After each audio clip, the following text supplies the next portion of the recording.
Қылышбек, сен не үшін келдің? Мен сені көргім келмейді.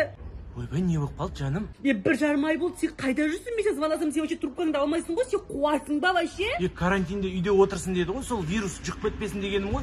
Қайда карантин уже бітіп жатыр. Сен маған WhatsApp-та жазсаң, сен маған звондайсың, саған вирус шығып кете ма не? Мен сен достарынан біліп алдым, сен қазір 42.500 теңге пособие алып, соған ішіп тастағансың, түсіндің ба? Кім он? Бәкенді ма айтқан саған? Значит, шын екен ғой, я? 42.500 теңге алып, сен бәрін ішіп тастағансың ғой, я? Жоқ, бәрін емес. 1800 теңгесін балансқа салдым ғой. Оңбаған, маған құртсаң болады ғой сол ақшаны. Кет бар, Қылышбек, жоғал, мен сен көргім келмейді, түсіндің ба? Саз, жаным, тоқтай тұршы, сообщение келді. Міне тағы да 42.500 теңге түсті. Жаным, давай битеміз. Давай бір айдан кейін кездесеміз, хорошо? Қылышбек, тоқта, хотя бы единство сал десе, Қылышбек. Скоро мен далаға шығам.